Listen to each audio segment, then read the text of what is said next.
ലോണി Lincoln തന്റെ ഹൈസ്കൂളിലെ football ടീമിൽ വീണ്ടും ജോയിൻ ചെയ്ത് പ്രാക്ടീസ് ചെയ്യാൻ പോവുകയാണ്. എന്നാൽ ആ സമയത്ത് ബിഗ് ഡോണോവൻ ലോണി ലിങ്കണെ ഫോണിൽ വിളിച്ചിട്ട് പെട്ടെന്ന് 110th സ്ട്രീറ്റ് ഗ്യാങ്ങിന്റെ താവളത്തിലേക്ക് എത്താൻ ആവശ്യപ്പെടുന്നു. കാരണം സ്കോർപിയൻസ് എന്ന ഗ്യാങ് ബിഗ് ഡോണോവന്റെ ദ 110th സ്ട്രീറ്റ് ഗ്യാങ്ങിനെ നേരിടാൻ അവരുടെ താവളത്തിലേക്ക് പുറപ്പെട്ടിട്ടുണ്ട്.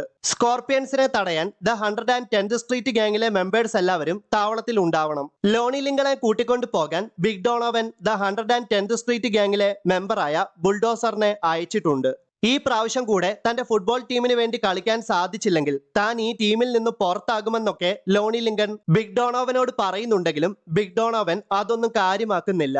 ഇതേ സമയത്ത് ഡോക്ടർ ഓട്ടോ ഒക്ടേവിയസിന്റെ പക്കൽ നിന്ന് മേടിച്ച തന്റെ പവർഫുൾ ഹെൽമെറ്റ് ഉപയോഗിച്ച് ആ ഹെൽമെറ്റിന്റെ സഹായത്തോടെ മില മസാരിക്ക് തന്റെ സുഹൃത്തുക്കളായ മിക്കായൽ സിറ്റ്സേവിച്ച്, ദിമിത്രി, റോക്സാന വോൾക്കോവ് എന്നിവരെ ജയിലിൽ നിന്ന് മോചിപ്പിക്കുന്നു. പെട്ടെന്ന് തന്നെ ന്യൂയോർക്ക് പോലീസ് ഡിപ്പാർട്ട്മെന്റ് അവരെ വളയുന്നുണ്ടെങ്കിലും മില മസാരിക്ക് തന്റെ ഹെൽമെറ്റിലെ ലേസർ പ്രയോഗിച്ച് പോലീസിനെ ആക്രമിക്കുന്നു.